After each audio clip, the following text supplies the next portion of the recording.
पंचतंत्र की कहानी दयालु रकरहारा। बहुत समय पहले की बात है। जगतपुर गांव में रमेश नाम का एक गरीब रकरहारा रहता था। वह बहुत मेहनती और ईमानदार था।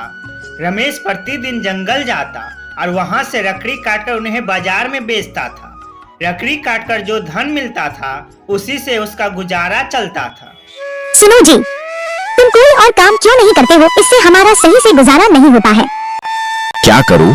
भाग्यवान कोई और काम भी तो नहीं मिल रहा है। अगले दिन रमेश लकड़ी खोजते खोजते घने जंगल में पहुंच जाता है। तभी उसे किसी की पुकारने का आवाज सुनाई देती है। रमेश नहर के पास जाकर देखता है तो उसे एक जल परी दिखाई देती है। कृपया मेरी मदद करो, मैं बहुत दिन से बीमार हूँ। लेकिन मैं भला तुम्हारी मदद कैसे कर सकता हूँ? तुम तो एक जल परी हो। इसी जंगल कुछ मील दूर एक गुफा है। उस गुफा के अंदर एक जादुई गुलाब के फूल है। उसे लाकर मुझे दे दो, जिससे मैं ठीक हो जाऊंगी। रमेश जल परी की बात मानकर जादुई गुफा की तलाश में चल देता है। कुछ दूर चलने के बाद वह उस गुफा के पास पहुंच जाता है। रमेश गुफा के अंदर जाता है।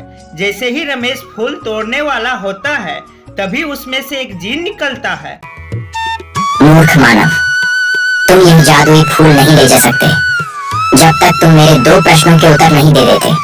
यदि तुमने मेरे दोनों प्रश्न के उत्तर सही दिए तो तुम यह फूल ले जा सकते हो। यदि तुमने एक भी प्रश्न के उत्तर गलत दिए तो मैं तुझे खा जाऊंगा। ठीक है, पूछो अपने प्रश्न।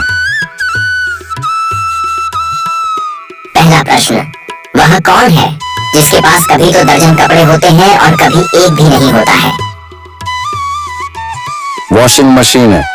कभी इसके पास ढेर कपड़े होते हैं और कभी एक भी नहीं होते। बिल्कुल सही उत्तर। दूसरा प्रश्न, वह क्या है जो है तो सोने की मगर सोने से भी सस्ती है? इसका उत्तर चारपाई है। ये है तो सोने की मगर सोने से भी सस्ती है। वे कहकर जीन वहां से चला जाता है। रमेश फूल लेकर सीधे जल परी के पास जाता है। जल परी हो जल परी, लो अपना जादुई फूल। जल परी मदद के बदले में उसे सोने के उपहार, अपना फोटो व जीन के फोटो देती है और वहां से चली जाती है। रमेश सोने के सिक्कों से अमीर हो जाता है।